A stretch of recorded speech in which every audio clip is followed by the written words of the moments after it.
손이 따뜻한 사람이 마음도 따뜻하다, 이런 속설이 있습니다. 겨울이 되면 코로나 전만 해도 서로 만나고 악수를 하는데 손이 따뜻한 사람이고 손이 차가운 사람이 있어요. 그런데 가만히 보니까 이 손도 같은 사람일지라도 어떨 때는 따뜻하고 어떨 때는 차가워요. 그럼 마음이 차가웠다 따뜻했다 그렇게 바뀌는가? 간단한 문제지만 저는 생각하고 있었어요. 왜 그럴까? 저를 한번 생각해봤어요. 뭐 이렇게 뭐 하다가 누구 만나는데 아유 반갑다고 손을 이렇게 악수하면 그때는 손이 차가워요. 손이 바깥에 있으니까. 근데 항상 주머니에 넣고 따뜻하게 있다가 누구 만날 때 악수를 하면 손이 따뜻해요. 나도 그럴 뿐만 아니라 다른 사람도 마찬가지예요. 그래서 이거는 손이 따뜻한 거하고 마음이 따뜻한 거하고는 다르구나. 근데 최근에 인터넷에서 어떤 글을 봤는데 손이 차가운 사람이 마음이 따뜻하대요. 왜? 이 사람은 마음이 뜨거워서 마음이 따뜻해서 누군가를 도우려고 항상 부지런히 손을 바깥에 내놓고 이렇게 돌아다니고 일하다 보니까 찬바람 맞아서 손이 찬 거예요. 그래서 누군가 악수할 때 손이 차갑다고 느껴지는 거예요. 아무것도 안 하고 손을 주머니에 넣고 따뜻하게 하고 누구 만나면 반갑다고 손 내면 그 손이 따뜻할까요 차가울까요? 손이 따뜻하다 뭐 이런 식으로 그냥 재미로 하는 거예요. 또 진단보도 받아들이지 마세요. 악수하고 이 사람 손이 차갑네, 마음도 차가운가 따뜻한가 이렇게 궁리하지 마시고 그냥 재미로 하는 얘기입니다. 따뜻한 사람을 다 좋아합니다. 사람들은 따뜻한 사람을 다 좋아합니다. 이 마음이라는 것은 그 사람의 인격, 인심을 표출하는 것이기 때문에 마음이 따뜻한 사람은 남을 잘 배려해 주기도 하고 그럽니다. 그래서 마음을 따뜻한 사람을 대부분 다 좋아하게 되어 있고 인기가 있습니다. 이런 사람들이. 근데 우리 성경을 보니까 이 하나님의 사역에 참 이 마음이 정말로 중요하다라는 것을 새롭게 깨달았습니다. 마음이 정말로 중요하다. 이스라엘 백성들에게는 특별한 직분이 있어요. 바로 제사장 직분입니다. 하나님과 사람 사이에 중간에서 하나님의 뜻을 이스라엘 백성들에게 알려주고 말씀을 읽어주고 또 이스라엘 백성들이 간절한 기도와 소원을 또 하나님 앞에 가서 아뢰고 또 제사를 드려주고 이렇게 오실 그리스도의 역할을 감당하고 보여주는 그런 역할을 하는 제사장들이 있었습니다. 이 제사장들이 취임을 할 때에 집에서 그냥 아무 옷이나 좋은 거 입고 가는 게 아니라 그 사람이 그 직분을 감당하기 위해서 온 나라 백성들이 귀한 실, 귀한 금 그리고 색깔로 자기가 뭐 귀하게 쓰려고 준비한 이런 옷감들 다 가져다가 이 제사장의 옷을 만들어주는 거예요. 온 속까지 모자, 옷, 안에 받침이 있는 옷, 속까지 전부 한 벌 다 바꿔주는 거예요. 그러니까 이 사람이 몸에 걸치는 거 제사를 드리려고 나와서 몸에 걸치는 모든 것 다 자기가 뭐 돈 주고 산 게 아니라 이미 이스라엘 백성들이 하나님 앞에 헌신한 것들을 가지고 만들어줄 거예요. 그 중에 어제 우리가 나눈 것이 바로 거룩한 성의 옷을 얘기하는 거예요. 옷은 청색, 자색, 홍색 실과 금실과 가늘의 꽃내실로 이렇게 정교하게 짜서 이렇게 입고 다니는 거예요. 그리고 이렇게 하나님 일을 행하는 겁니다. 이 옷은 그의 신분과 그의 책임을 의미하는 것입니다. 그리고 또 보석들을 또 달아놓죠. 어깨다가 이 보석들은 이스라엘 그 보석들의 12아들의 이름이 있습니다. 이스라엘 전체를 어깨다 짊어진다는 것을 의미합니다. 오늘은 이제 뭘 얘기하고 있냐면 흉패를 얘기하는 거예요. 흉패는 이 가슴에다가 붙이고 다니는 패를 얘기하는 거예요. 가슴에다가 붙이는 패는 어떻게 만드냐? 손 한 뼘 네모 반듯하게 만들고 두 겹으로 만드는 거예요. 이렇게 두 겹으로 만드는데 여기에다가 보석을 12개를 박는 거예요. 3개 한 줄, 3개 한 줄, 3개 한 줄 관리관 돼가지고 이렇게 12개를 박는 거예요. 그럼 왜 12개를 박느냐? 이 보석 12개가 각각 이스라엘 12아들의 이름이 도장에 새겨 있듯이 새겨 있는 거예요. 여기도 있는데요? 그래, 거기도 있다. 근데 여기도 있어야 된다. 이거예요. 어깨에다가 짊어지고, 그 다음에 뭡니까? 가슴에다가 품으라고 여기다 딱 붙이는 거예요. 가슴에다 품으라. 여러분, 우리가 어떤 일을 할 때에 내 책임이니까 실적이 나고 힘들고 어려운데 그냥 한다, 억지로 한다, 이런 경우들이 참 많아요. 크다 보면 어릴 때는 뭐 고집 부리고 하고 싶은 것만 골라서 하지만은 물론 어른이 돼도 마음이 뭐 어린 아이처럼 이렇게 자기가 하고 싶은 걸 골라는 사람이 있기는 있어요. 그렇지만은 대부분 사람들이 그렇지 않아요. 하기 싫어도 억지로라도 그냥 뭐 정말 입이 이렇게 나오면서도 다 하는 거예요. 싫어도 내 책임이니까 감당해야 되니까 내가 어른이니까.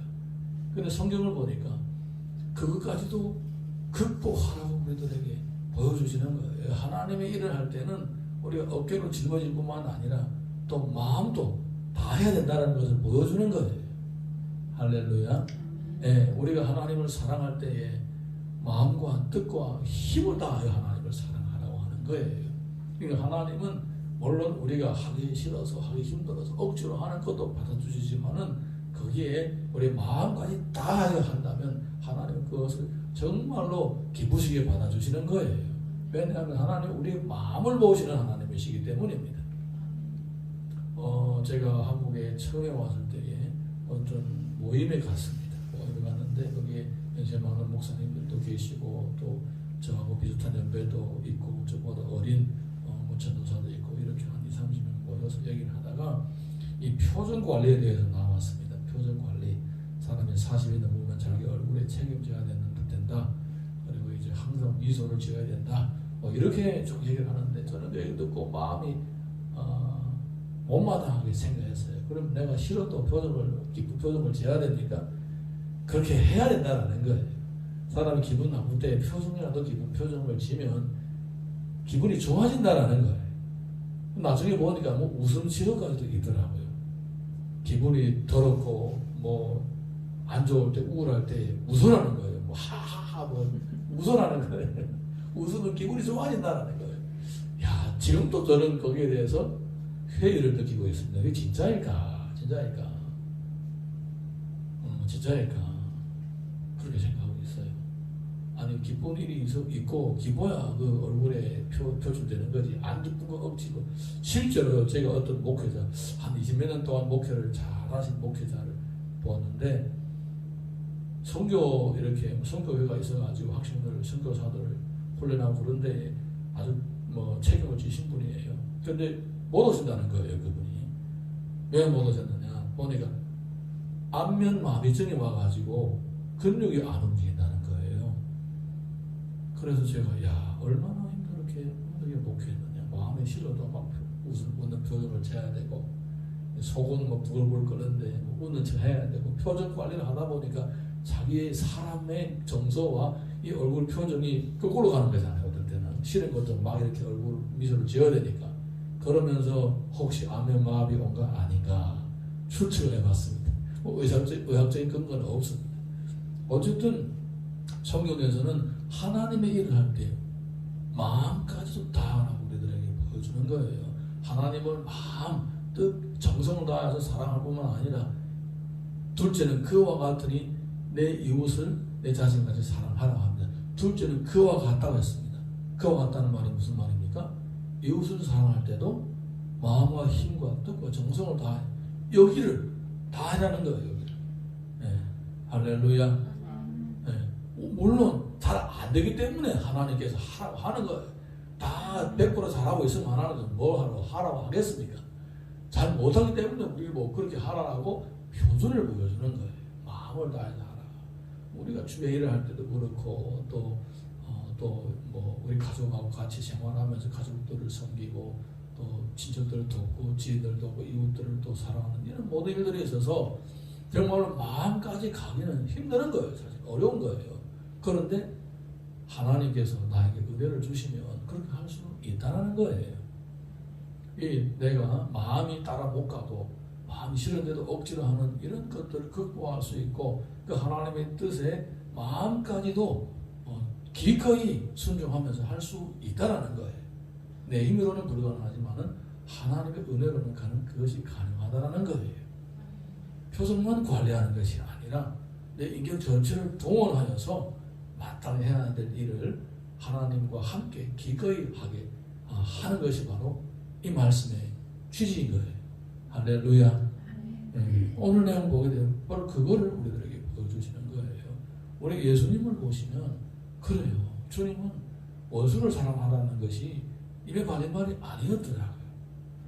3년만 동안 제자들을 데리고 다니면서 가리우다가 자기를 팔까 알면서도 계속 잘 대해줬어요. 마지막 순간까지도 자기를 잡으러 온 사람들 데리고 와가지고 칼 가지고 횃불 가지고 막 찾아오는데도 친구여 내가 할 것을 하라. 그때까지 또 친구라고 불러주는 거예요. 그러니까 그리고 또 십자가에 못 박혀 죽으실 때도 주님이 그렇게 기도했어요. 저희들의 죄를 저희들에게 돌리지 말라고. 저희들은 자기가 무엇을 하는지 모르고 있다고 그렇게 하나님께 기도까지 하십니다. 그렇게 원수까지도 사랑하시는 그 모습을 보여준 거예요. 여러분 그게 가슴에서 우러나오지 않으면 가능할까요? 그 표정 관리를 해서 가능할까요? 굳이 죽으면서까지도 표정 관리를 해야 될 이유가 있으니까 인생을 그렇게 힘들게 살아야 되겠습니까? 아니잖아요. 그건 아니에요. 그거는 진짜 주님 마음으로 우러나서 우리들에게 그런 모범을 보여주신 거예요. 그게 산정물이 되는 삶이었다는 거예요. 그 제사장부터 이스라엘의 지도자인 제사장으로부터 그렇게 하라고 그렇게 성경에서 가르쳐주고 있는 것입니다. 제사장은 장차 오실 예수님을 가장 잘 드러내는 그런 살아 움직이는 인간이기 때문에 그에게 이렇게 하라고 옷을 입혀주고 흉배를 붙여주는 거예요. 할렐루야. 우리 15절에서 21절을 읽어보겠습니다. 시작. 너는 판결 흉배를 애로 짜는 방법으로 금실과 청색자세 홍색실과 가늘게 꼰 배실로 정교하게 짜서 만들 때 길이와 너비가 한 뼘씩 두 겹으로 네모 반듯하게 하고 그것에 네 줄로 보석을 물리되 첫 줄은 홍보석, 황옥, 녹주옥이요 둘째 줄은 성류석, 남보석, 홍만호요 셋째 줄은 호박, 백만호, 사수종이요 넷째 줄은 녹보석, 호만호, 병옥이요 다 금태에 물질지니 이 보석들은 이스라엘 아들들의 이름대로 12이나 보석마다 12지파에 한 이름씩 두 장을 새기는 법으로 새기고 이어서 22절에서 28절까지 순금으로 녹건처럼 땅 사슬을 흉패 위에 붙이고 또 금고리 둘을 만들어 흉패 위에 곧 흉패 두 끝에 그 두 고리를 달고 땅 두 금사슬로 흉패 두 끝 두 고리에 꿰어매고 두 땅 사슬의 다른 두 끝을 에봇 앞 두 어깨 바지의 끝에 매고 또 금고리 둘을 만들어 흉패 아래 양쪽 안쪽 곧 에봇에 닿는 곳에 달고 또 금고리 둘을 만들어 에봇 앞 두 어깨 바지 아래 매는 자리 가까운 쪽 곧 정교하게 짝띠 위쪽에 달고 청색끈으로 흉패 고리와 에봇 고리에 꿰어 흉패로 정교하게 짠 에봇 띠 위에 붙여 떨어지지 않게 하라. 흉패를 핀으로 청색 핀으로 해가지고 어깨에다도 고리 만들고 흉패에도 고리 만들고 그리고 이렇게 걸고 다니라 이 말이에요. 걸고 다니라. 이스라엘 열두 아들 이름을 여기다 붙이고 다니라 이렇게 얘기를 하고 있는 것입니다. 이 흉패가 바로 이런 의미가 있습니다.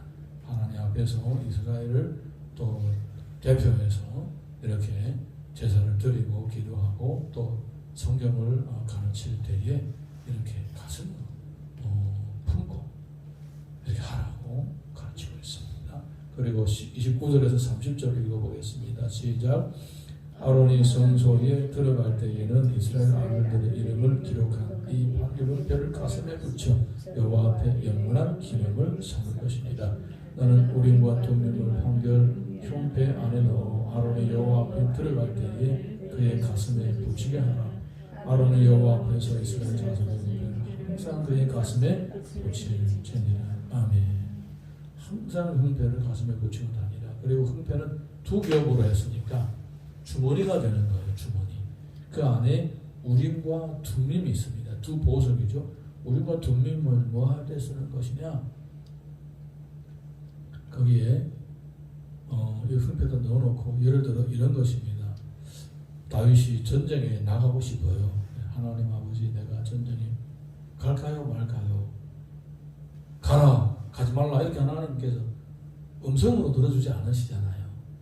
갈까요 말까요 기도하고 나서 제사장이 기도합니다. 결정해달라고. 그리고는 그 안에 우린과 둠밈이 두 개 있잖아요. 하나는 가, 하나는 불. 의미하는 거예요. 우린과 둠밈. 그래서 거기서 하나를 꺼내는 거예요.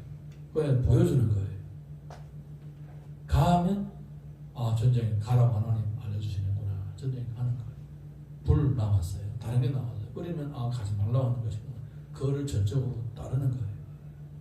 이 둠밈과 우림을 꺼내는, 하나를 꺼내면서 그거를 따라서 이제 결정을 하는 거예요. 나중에 보게 되면 신약에 와서 제비를 뽑는 것도 나오죠. 제비를 뽑는 거. 제비를 뽑는 것도 여기에서 유래가 된 거예요. 하나님께 결정권을 맡기고 그리고 이제 하나를 택하는 거예요. 사도 12명 주다가 죽은 다음 12명을 채우려고 한 사람을 뽑을 때에 역시 이제 제비를 뽑아서 결정을 하게 되고 이런 것들을 보게 되면 다 여기에서 유래가 된 겁니다. 근데 여기다가 요거는 넣습니다. 여기다 넣고 그렇게 결정을 다르게 되는 거예요. 마지막에 내가 이스라엘 12지파 가슴에 품고 있지만은 최종 결정권은 하나님께 있다. 하나님께 있다. 하나님이 결정을 해서 하나님이 인도하신 대로 따르는 것이 내가 할 일이다.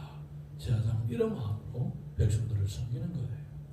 오늘도 우리가 이 형편을 만드는 법을 통하여서 주님이 이 땅에 살아가시면서 보여주신 것과 또 성경에서 또 이런 주님을 보여주기 위하여 쓰임받았던 종들의 이런 모습들을 통하여서 또 우리가 마땅히 어떤 마음으로 주님의 일을 하고 어떤 마음으로 또 이웃을 대해야 될지 확답을 얻으시고 그렇게 우리가 말과 행동, 표정뿐만 아니라 마음까지도 함께 전인적인 그러한 주님 사랑과 이웃 사랑을 실천할 수 있기를 예수님 이름으로 축원합니다.